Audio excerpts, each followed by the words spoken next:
ఉందని చెప్పి మీ అందరికీ తెలియజేస్తున్నా. మొన్న జరిగిన ఎన్నికలు ఒక హిస్టారికల్ ఎన్నికలు ఇవి.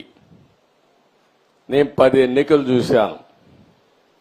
10 ఎన్నికల్లో ఎప్పుడూ జరగని విజయం. ఒక అసెంబ్లీ ఎన్నికల్లో 95,000 మెజారిటీ, మంగళగిరి లాంటి నియోజకవర్గంలో 91,000 మెజారిటీ. నేను ఒకప్పుడు 60,000-50,000 వస్తేనే కుప్పంలో బ్రహ్మాండంగా వచ్చిందనుకునే పరిస్థితి నుంచి ఇప్పుడు 90,000-95,000 మెజారిటీలు వచ్చేసే పరిస్థితికి వచ్చాయి. దీనికి అంతటి కారణం ఒక్కసారి మీరు ఆలోచించుకుంటే, రాజకీయ విశ్లేషణ చేస్తే 5 సంవత్సరాలు పరిపాలన ఒక పీడ కళ, రాష్ట్రాన్ని పట్టి పీడించి ఎన్ని ఇబ్బందులు కలిగించాలనో ఈ విధంగా కూర్చొని ఆనందంగా మాట్లాడుకున్న రోజు కూడా లేదు. 5 ఏళ్లు ఉందా ఎప్పుడన్నా అడుగుతున్నా. నిద్ర లేస్తే టెన్షన్, ఎప్పుడు ఎవడొస్తాడో మన ఇంటికి తెలియదు.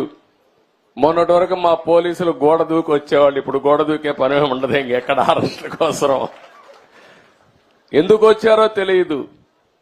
పోనీ మీ ఇంట్లోకి వస్తే వస్తారు, అది కూడా తప్పే, రాకూడదు. గౌరవంగా బ్రతకాల మనందరం. మా ఇంటికి కూడా ఎప్పుడు వస్తారో తెలియదు వీళ్ళు.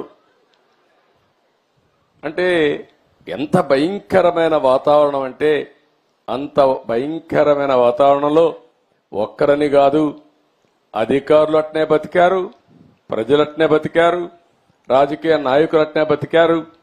చాలా భయంకరమైన పరిస్థితి. ప్రజాస్వామ్యంలో అంతిమ న్యాయ నిర్ణేతలు ప్రజలే.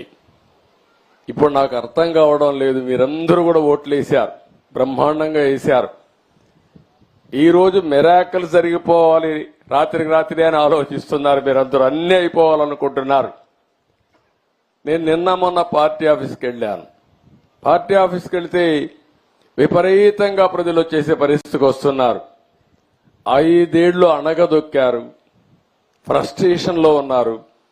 నిజమైన స్వాతంత్రం వచ్చిందని ప్రతి ఒక్కరూ రోడ్డు మీదకి వచ్చే పరిస్థితికి వచ్చారు.